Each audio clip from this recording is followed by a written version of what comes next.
The next talk is called Semi-Interactive Simplification of Hardened Android Malware.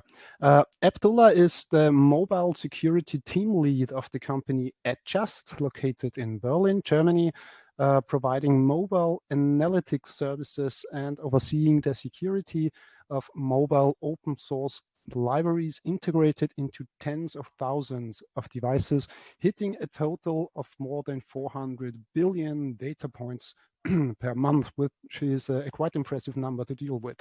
He's researching on mobile advertisement fraud schemes and how to develop appropriate countermeasures. Today, he's going to talk about the omnipresent technique of binary code obfuscation, as far as I understood that, and semi-automated methods to simplify a hardened Android code base. So welcome, Abdullah. We're eager to hear your insights. Hey, Eric, can you hear me? Is the voice okay? Yes, the voice is okay, thanks. Perfect. Just one thing about the title. Thank you so much for the introduction. About the title, me and my friend had a bet if we can make a tech talk with the longest possible title that we can, and I think I won. So, all right, let me see if I can share my screen. Can you see my screen? With a yes, huge we can title? See your screen. Everything's working fine. Perfect, perfect. Well, one second. Hello, guys. I would actually. It's a shame that we can't have a physical meeting, but I guess due to the times that we live in right now, we're just gonna have to settle for Zoom.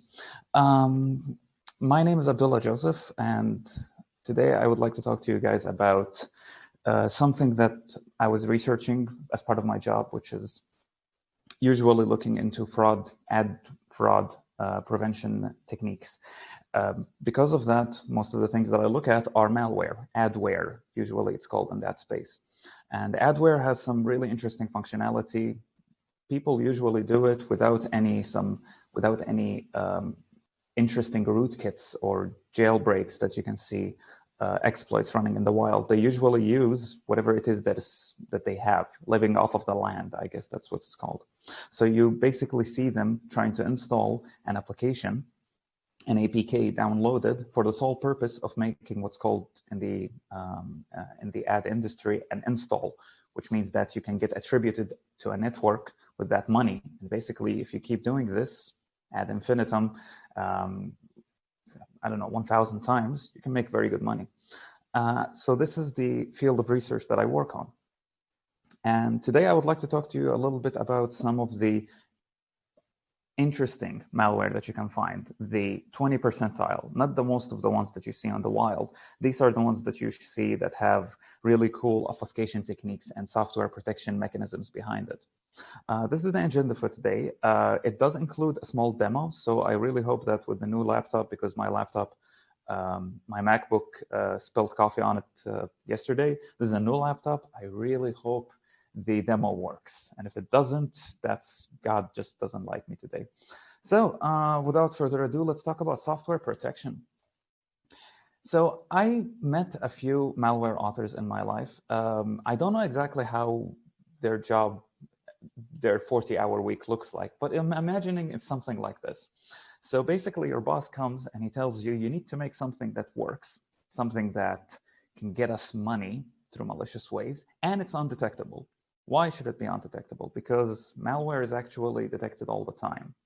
TechCrunch loves titles like adware found in 200 apps in Google Play. 150 million people got impacted by something, and they keep giving it really cool names like Viking Horde and Simbad. So this is something that is always being countermeasured. As a malware author, you really need to start innovating in different techniques. This is not a how to become a black hat talk. It's not. This is something that basically using and trying to expose some of the techniques that malware and other good people use. So for example, you always see Malwarebytes and Snort and different IDSs trying to protect against such malwares, trying to protect against the signatures behind it, trying to, for example, execute it in a virtual machine, in a virtualized container, so that it sees the system calls that it does and it categorizes it if it's dangerous or not. Win32 API is very good with that, because with Win32 API, you can even see functions like crypt encrypt. And if your friend shared with you a presentation about next quarter's fiscal year plan, I'm not a finance person, and that PDF file or the spreadsheet started calling crypt encrypt and mprotect and trying to allocate executable, readable, and writable memory ranges, don't open it. So the thing that we're going to talk about today is software protection, and with the percentage of malware that deals with these techniques. Let me adjust the screen a little bit. And it's usually obscure techniques. It's usually things that you find on Freak magazine, if anybody is a subscriber. You usually find it in the really old HTML websites, techniques relating to code injection and code caves for ELF binaries and for PE binaries. It's not things that a lot of people try to, it's not things that you would find on just any regular blog, tech blog. And techniques that we are going to talk about today, it's used, for example, in stock trading companies. If you have a proprietary trading algorithm and that's your bread and butter, if that algorithm got leaked, there is a problem. You need to execute it on the cloud or on a client device. That's going to be a problem. There is really cool research right now coming up called verifiable computation and multi-party computation that actually tries to address exactly this problem. You have a function y and it has an input x, and you want to execute that function without revealing too much about how it's done, and you just basically want to use a worker. There is research that's now happening about that. One of the most important things is game companies. I believe one time I read a tweet about the game creator, the game designer for BioShock, the original one. And they basically said that they achieved their goal of remaining uncracked for 48 hours. That was an understatement, but yeah, I mean, that thing happens all the time. People try to protect their proprietary libraries, their proprietary apps, but somehow if you have an analyst that's dedicated and knowledgeable, it's gonna crack eventually. Weapon manufacturing is actually quite interesting. I stumbled upon this US Army solicitation that says that anti-tamper technologies, AT technologies, should be providing protection against exploitation via reverse engineering. And the purpose in here is to add longevity. That's a very important word, longevity. You can't protect 100% a black box. That's not possible because you are executing it. Okay, it's executed on a host. And the idea in here is that you need to protect it against the host that you're executing. I'm giving you instructions and you have to follow those instructions. And if you have memory and if you know what I'm talking about, you can follow along and say, oh, this happened and then this happened and then this happened. That means that the user is trying to do this. The purpose of software protection is literally to go against that logic, is to try to make it as diverse and as diffused as much as possible so that the person who's executing the code doesn't know what they're executing. So this is the CIA triad: preserving confidentiality, integrity, and availability of data and algorithms. And it applies perfectly in here. So I have a quick example in here. I would have loved to do this with a live audience and ask them questions about it, but it would have been a lot nicer and more interactive. But I'm just going to stick with my monologue in here. So we have an example in here. This is x86. And no need to be a Jedi. Basically, the explanation is right here. So the first instruction would move 0 to EAX. It would test if EAX is 0. And if so, it will jump to this location. It's pretty straightforward. There's nothing too much about it. What happens if we do this? So let's try to go through it. We move 0 to EAX. We test if EAX is equal to 0. If so, we try to jump to hello. And then we're trying to move EBX to EAX. And then there is SIDT happening. And then we're trying to get system clock, which is what's happening. The idea in here is that this is all garbage that will never be executed, ever. X, Y, and Z are 100%, that you could fill it in there with data. You could fill it with bunny fufu instructions, whatever it is that you want. This code will live in the binary, in the .txt section, and the .text section, but it will never be executed. Why? Because this is a constant statement. It's called a positive opaque predicate. That means that it's always going to jump from here, from number 3 to number 4. Always. It will never look at X, Y, and Z. So you can throw garbage in there. That's an obfuscation technique. It's called dead code injection, as opposed to an optimization technique that's called dead code elimination, something what LLVM is heavily trying to invest their time on. So this is a technique. Why would I throw this in there? Confusion. Literally just confusing the analyst, trying to make it as hard and as annoying as possible to try to Google what the hell is SIDT and what's its relationship with the ABP register and why am I querying for this thing. This is simple to ignore because you see a jump Z hello in here immediately. If I throw those instructions in between 1 and 2 and try to make it a little bit more complicated, we might get to an interesting result. Let's take a look at this example. So I have in here a function. Don't ask me about the programming language. I think this is, this is C. Yeah, this is C. This would work in C. This would also work in Java, but this is C for now.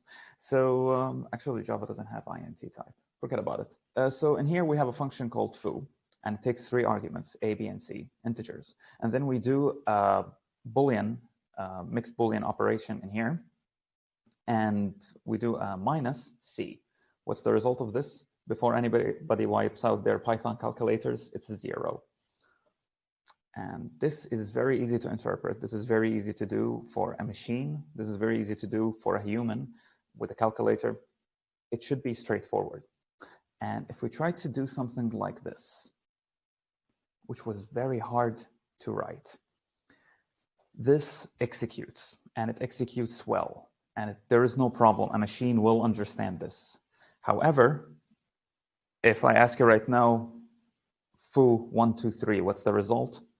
By looking at it statically, I don't think you can infer the result in here. It's still 0, by the way. This will evaluate to 0 with the arguments 1, 2, and 3. But right now, you just added it a lot of different layers of confusion. And this actually works. This is really complicated. If you ask any reverse engineer, and they would have a certain methodology of doing things. They would go static analysis maybe, or dynamic analysis, depending on your work. You might go for something in the middle, like executing it in a virtualized environment or emulation, for example. You might go for symbolic execution. There is a certain methodology, but if your methodology is relating to, I want to look at the disassembled or decompiled code, this will really hinder you. And the idea in here for obfuscation, software protection, binary hardening, they're all the same, is to make it functionally equivalent but harder to analyze. So let's talk about the next part of the presentation, automating analysis. So I'm a good guy, I'm an analyst, and I got handed a malware, adware, something, and they are using automated ways to create something like this. How would I try to understand it? How would I try to make sense of a certain operation that's happening? So let's take an example of this. This is Java, and I think anybody who looks at this with Java knowledge should understand what's happening. Basically, in here, you have a map. It's a hash map or a dictionary if you're a Python person. You basically put some keys and some values into the map. Here we put the key AAA with bunny foo foo, BBB with foo bunny foo. You get the point. And we make a post request with this IP address and with this endpoint. And that's pretty much it. We just pass these parameters into it. Now, without looking at make post request, without looking at it, if you're analyzing such a binary and you decompiled it and you want to understand what's happening behind it, you really don't need to look at make post request to infer what's happening in here. This is good so far. I understand. I wanted to focus on exactly the parameters that are being sent to this drop point. That's one way of doing it. Another way would be doing something a little bit more straightforward, like man-in-the-middle attack. You would attach a proxy in the middle of your host, and you run it on an emulator, or you just run the code, the binary itself, and you would analyze the request. For sake of simplicity, just for the sake of presentation, let's assume that man-in-the-middle attack doesn't exist. You see encrypted text, so you have to jump into the code, and you see something like this. What would happen if, right now, my goal was to understand the parameters. What would happen if you see something like this?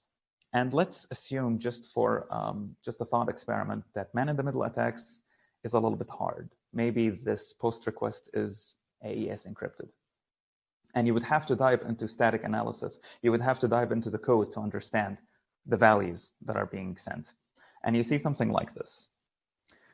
So basically in here, the first step I would do is I'm going to try to just take a cursory look at cryptor.get. What's happening in here? And what are the parameters? What is the return values for cryptor.get? I'm assuming it's not the same return value for different arguments. So if I give it different numbers, it would give me different return values. That's just an assumption. Let's actually take a look at cryptor.get, and we see something like this. If the screen is a little bit too small, you're not meant to read it, but I'm just going to go ahead and scroll over it in here. We see an interesting Unicode byte array in here, character array. And we see some interesting things happening in here with XORs going on. And then we see things like this, plus 99, and we have some interesting fields that were, the names were automatically generated by my decompiler, and we see a switch statement that looks pretty readable. This is very, very readable. I can understand it perfectly. And we see some interesting predicates like this. And we move on to the third one, and you understood everything. And now you can come back to this and say, yes, cryptor.get, when executed with 100, 200, and 300, it's going to bring us XYZ value. That's right now not possible. Static analysis just died immediately. This is, if you are an operating system developer or you work with compiler optimizations, this is a nightmare. I'm pretty sure this code is not optimized at all. But does it do the job that we are trying to make it do, which is functionally equivalent, but harder to analyze? Yes, it does. And there are obfuscators out in the world that actually do this, Java layer obfuscation. So now my next step as an analyst, I really still want to understand what's happening in here. I really still want to understand what are the values that are being sent. And again, man-in-the-middle attack is not an option here. So let's move forward. So the next thing I would look at is something like dynamic analysis. And there is a really cool tool called Frida, which I believe Mr. Guatem, the previous speaker for virtualized containers, did speak about. It's a very good tool. It's a very useful tool. I highly recommend it. And with this tool, you can do things like basically write a JavaScript script. And you would be able to hook into a function and understand what are the arguments and what's the return value. And this is a super simple presentation for this. This is, I think, the simplest one, the simplest script that you could write. You basically in here try to hook into a class and then hook into the function for that class. And you have this entire function callback as a implementation that will occur before the actual execution of the class. Actually, no, I need to correct myself because I use .implementation. This will happen in lieu of the actual cryptor.get. So cryptor.get right now is not going to get executed. This will get executed. What am I telling it to do? I'm telling it to just print called cryptor.get.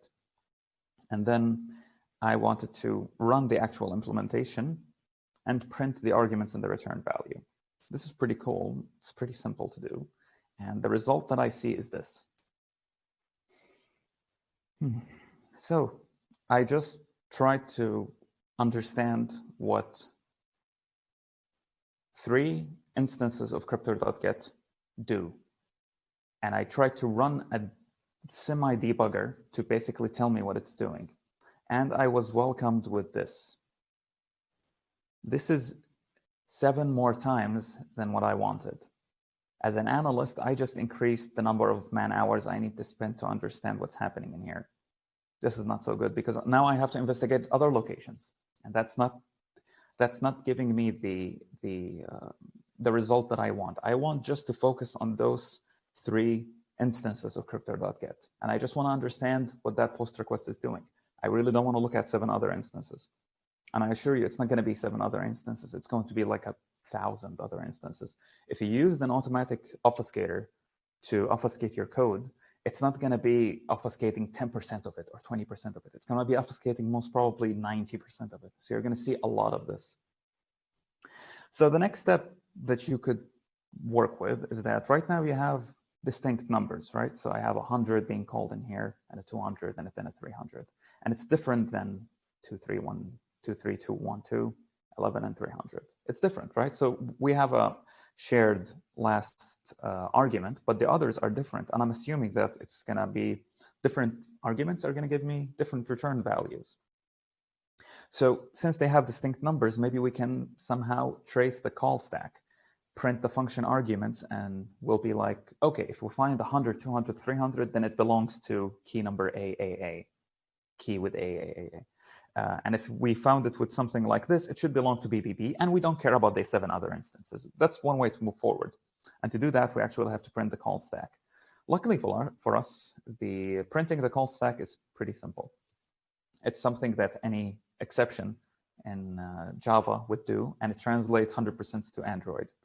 So I have this handwritten function, which I cropped in here for sake of readability, called getCallerInfo. It's very simple. If you just Google how to write an exception in Java, you could easily translate it in here. And I'm basically trying to print the call stack. I'm trying to understand where is it coming from. And maybe if I know where is it coming from, I know which function should I focus on and which function I should just ignore.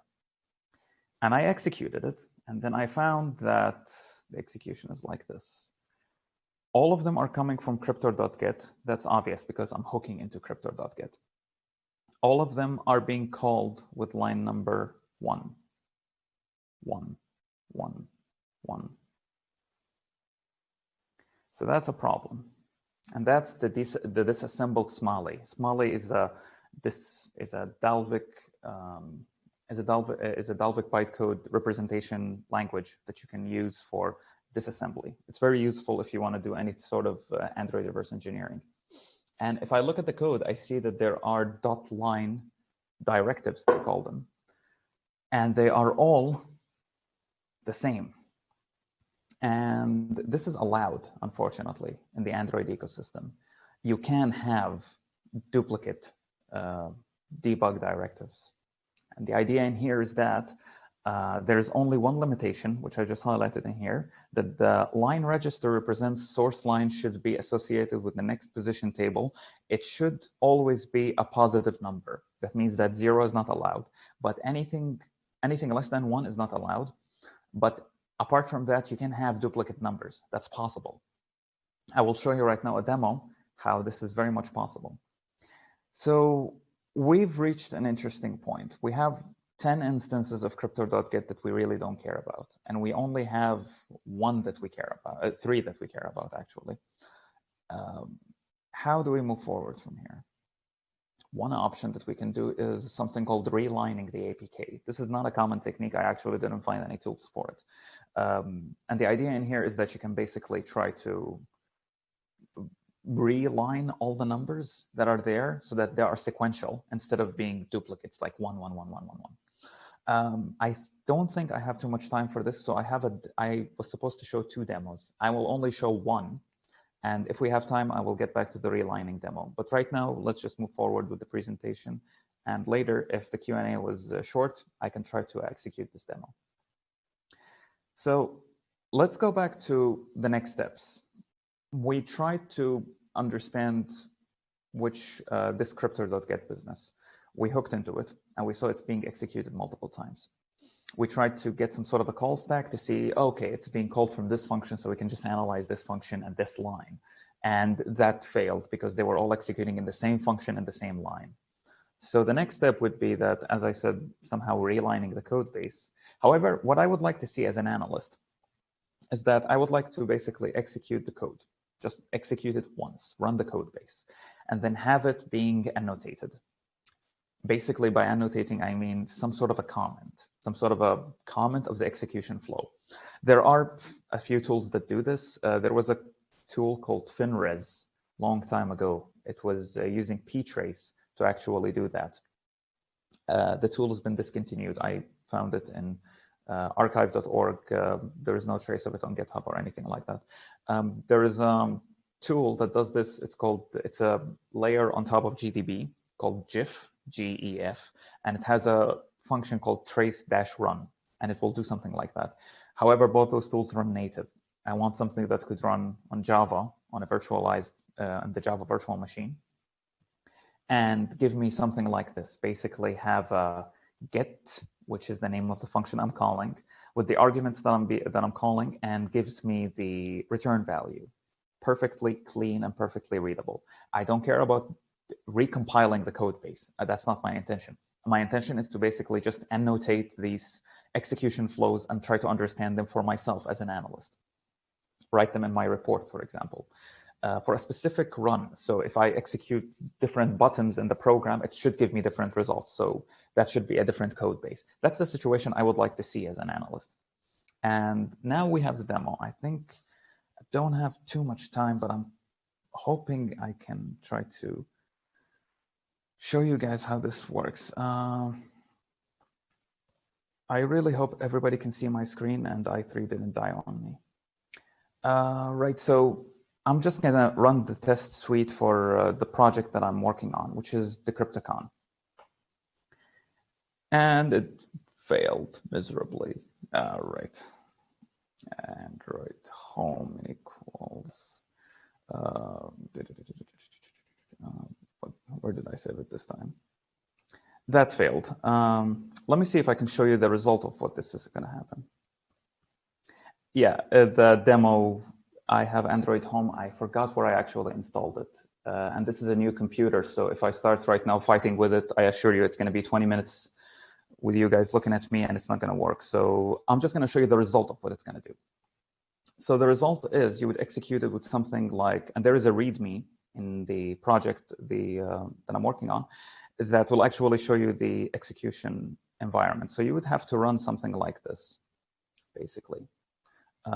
You would run an emulator.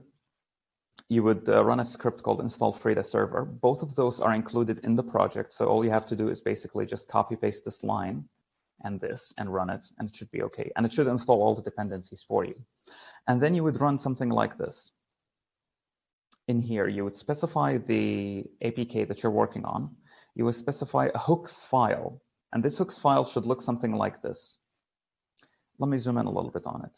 So this is basically the Radare2 representation of how that function should look like. So if you have a function called cryptor get, it should look like this. JNI uses the same thing. Actually, Radare copied it from JNI, and you can get this thing from practically any decompilation tool, JADX, APK tool, anything like that. It will give you this function signature. And you can put as many functions as you want in here, the things that you're interested in, the things that you would like it to be annotated. In our example, we only cared about cryptor.get. We didn't have second and third. And then you would run it with something that looks like this. Let me jump to the result right now. The result of this thing would look a little bit like, let me zoom out a little bit. Temp Smiley, main activity. I really hope this works right now. It does not, because I didn't run it. It's a new computer and I didn't run it. So this bombed right now. So that's what I'm telling you. The demo gods didn't like me today. So what I'm going to show you is that it's going to look something like this. Ideally, I have on my website, which I'm going to have a link to, a video of this thing. It's already live. You can go and check it out. And there is a PDF of a fat presentation that includes a lot more context of what I'm talking about. So it's basically, you can consider it kind of an appendix to this talk. And this is how it should look like. It should basically be annotating it with this prefix, and it will give you the function argument in here with the return value. And that's the entire purpose of this tool. It started out basically as a tool that I wanted to do for my own job to tackle layered Java obfuscation.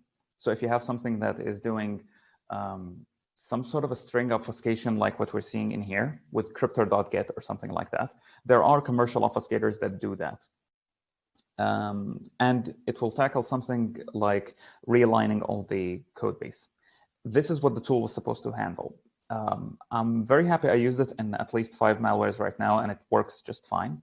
And the idea behind it is that it will automatically do all of this for me so that I don't have to worry about it. I will just go into static analysis. I will stop at this location right here, the initial slide that we had. I will see this, and then I wouldn't have to worry. I will just basically run it against the signature of cryptor.get, and it would work automatically.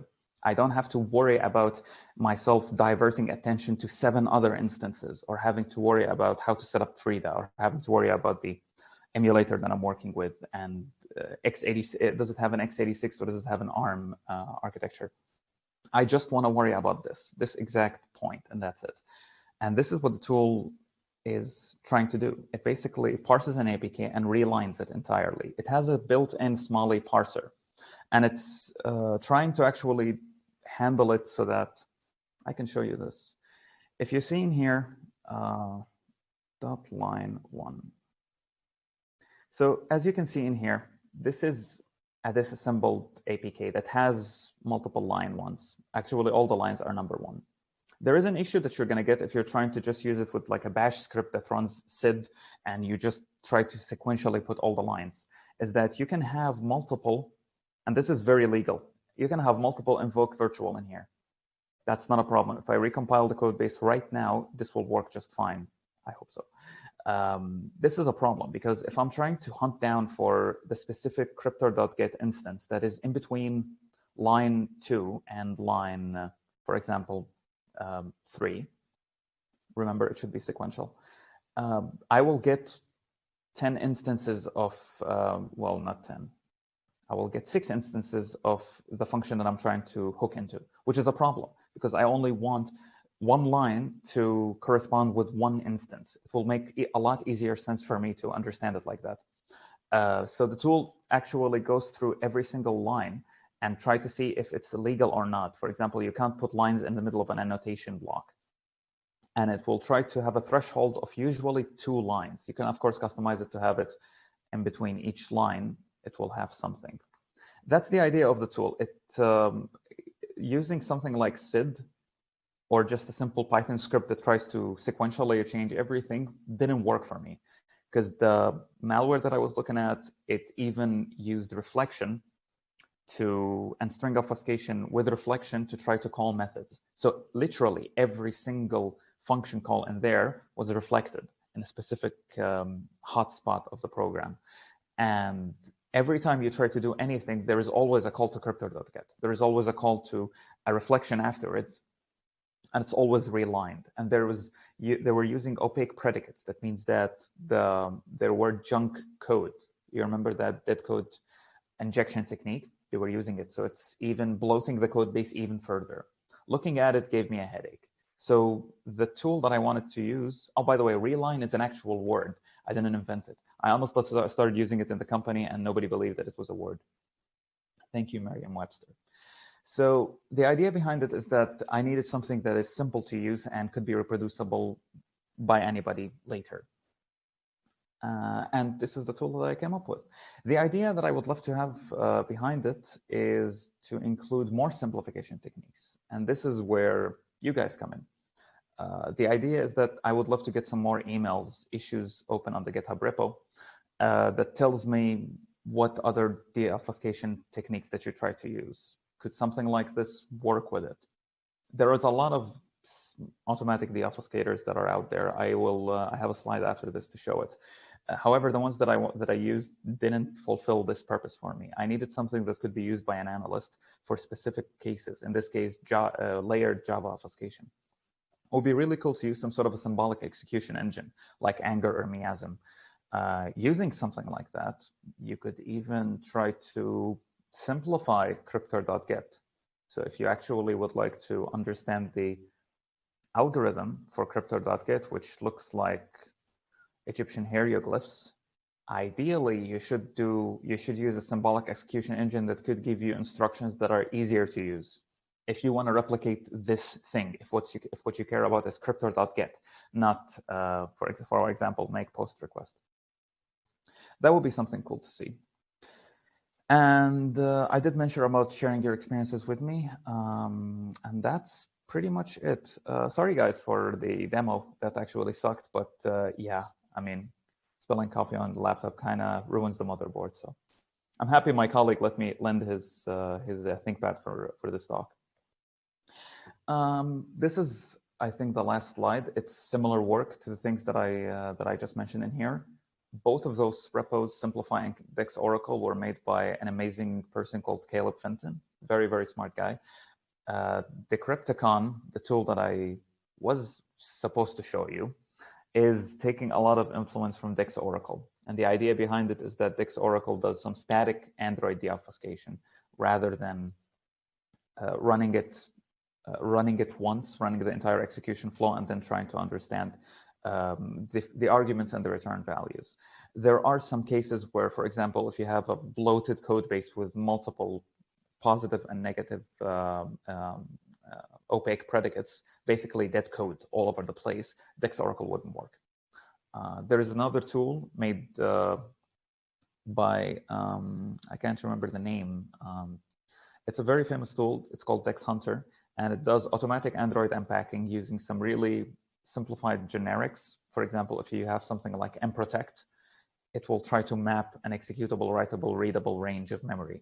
And then it will try to unpack the code there. If you're working with a sophisticated packer, it should do something a little bit more complicated. Dex Hunter works a lot. I used it a lot in the wild.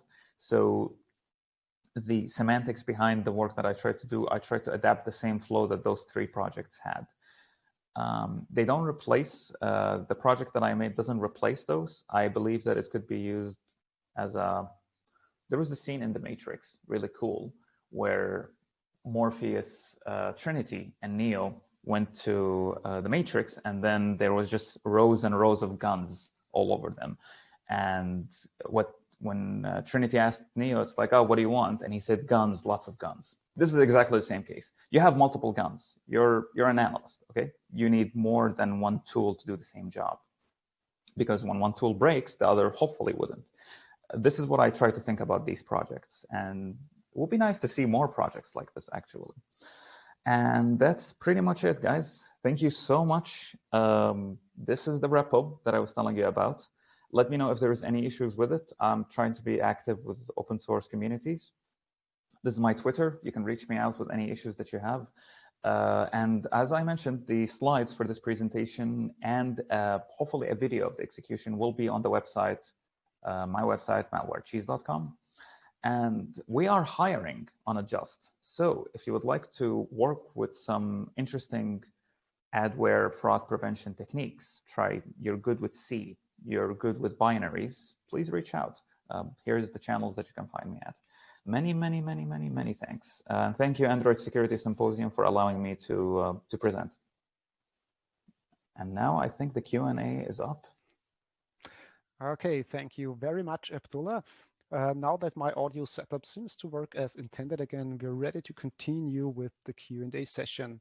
Once again, you can raise your hand in Zoom in order to ask your question using audio, or simply type it into the Program Day 1 Q&A channel in MetaMost. So, until people are going to start typing, I would like to ask a rather general question. So as an analyst, what do you think is the most, I'd say, nerve-wracking technique regarding obfuscation? Is it that code injection? No, it's not. The most annoying two that you can find, and I can safely say that if you find it, you're going to spend a very, very, very long time analyzing a very simple block, is virtualization. And something like mixed Boolean algebra, which is a technique that there's a really cool talk from Ruhr Universität Bochum and CCC by a person called Tim Blastico. I really hope I'm not missing the name. The name of the talk is called Modern Binary Obfuscation. It's very easy to find. It's from Chaos Computer Club. And he mentioned really cool techniques regarding mixed Boolean algebra that breaks symbolic execution engines. So your last case scenario, after static failed and dynamic failed, you want to analyze the simple block. And you would have to go for something automatic like symbolic execution. These techniques are meant to even break that. So I would say virtualization and something related to compiler de-optimization is the most annoying two things that you can find. And weirdly enough, it is actually easy for a defender to create those. If you know good enough development, you can. So those two things. Okay. And another question.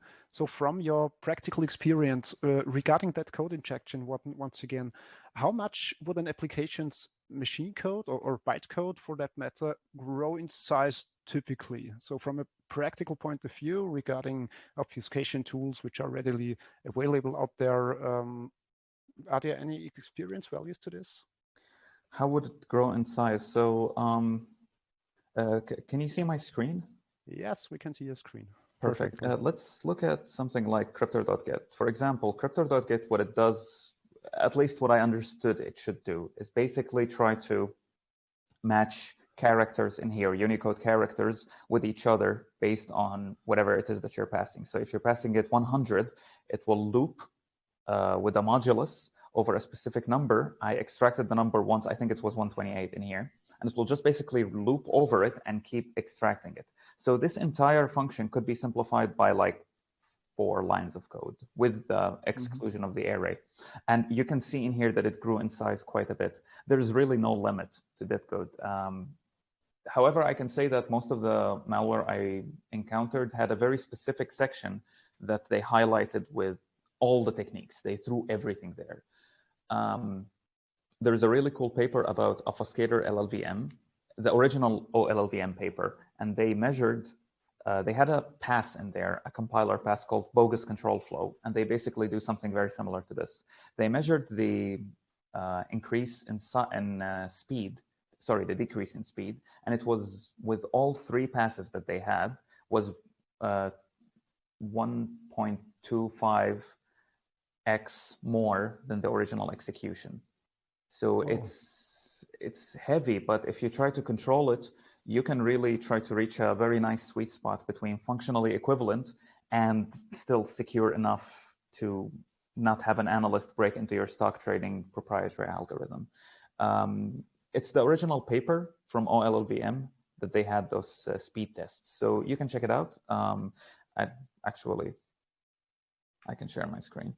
It's for those of you who don't know, if you just Google OLLVM, you're going to see in here obfuscator LLVM. And I think you can find it, yeah, right here. This is the paper. I think it should be on Springer or something like that. You can easily read it as a PDF, and you will see it. It's not too old as well, so. Okay, thank you very much for that. We do have another question from Markus Vogel. He asks, how common are anti-analysis methods like detecting FRIDA, exposed, or debuggers in the wild? So codes that behaves differently in these environments or when they are detected. I'm sorry, I didn't understand the question exactly. Can you repeat it? Yeah, sure. How common are anti-analysis methods, like programs trying to detect tools like FRIDA or exposed or debuggers? Oh, okay. So that the code behaves differently inside these environments or when they are detected. So they are common.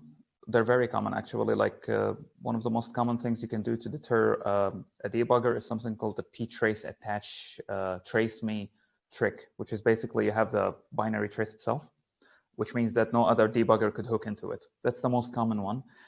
You find it a lot, but honestly, my old mentor told me if you're running with a debugger or something like a debugger like FRIDA or exposed, you're in God mode. There is nothing.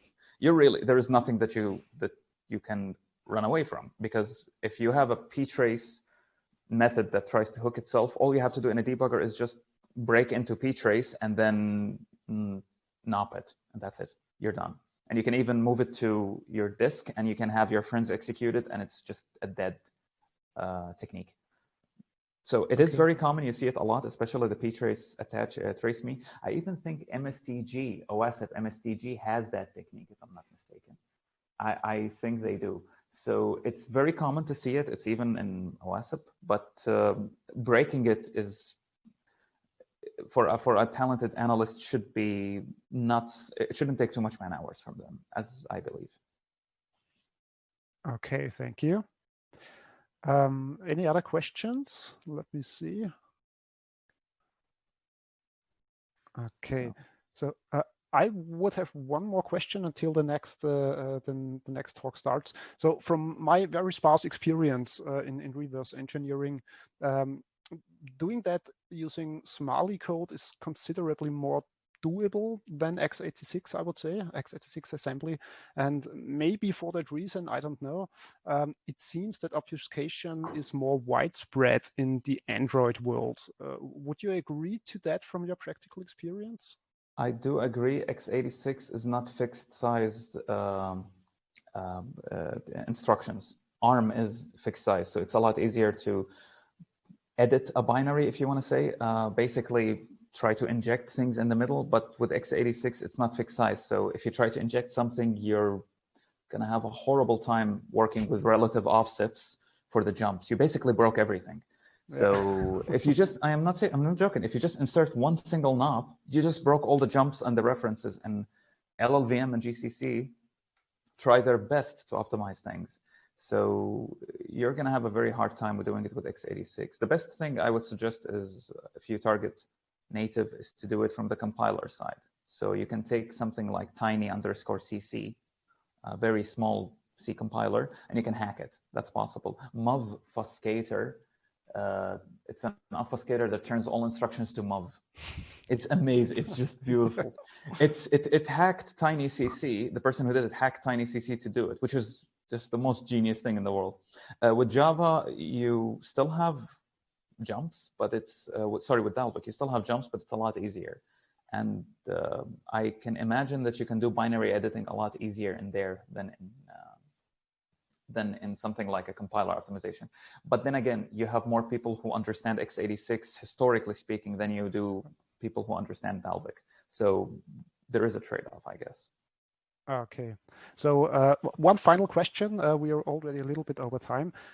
Eduardo asks, do you consider that virtual machine obfuscation can be attacked in Android in the same way as you would do on Windows? Mm-hmm. Yes, you can. One of the most famous VM protection, commercial VM protection tools that you can use is two, Timida and VM Protect. Both of them are Windows. Some people try to port it into Android. You basically should use the same heuristics, the same analysis methodology. You try to understand the handlers, try to understand where's the fetch, decode, execute loop. I would even say it's simpler on Android because Android ecosystem doesn't give you a lot of room to play with. You can't it's very hard to run a different process on Android. If you're an app and you try to run a different process, even if you look at the fork import from Bionics libc, it's not really forking, it's cloning. It's cloning the thread into something else. Forking is not so easy to do, and it's not very it's not recommended by the Android developers, the people who created Android operating system. So I would say it's even easier to do it because you don't. For example, I doubt any virtual machine obfuscation technique would try to do something like a just-in-time compiler in Android. They would do something simpler like interpretation or something like that. So it's a lot simpler, I would even say. Okay. I hope that answered the question. I guess so. Abdullah, thank you very much again for your talk. This was very interesting.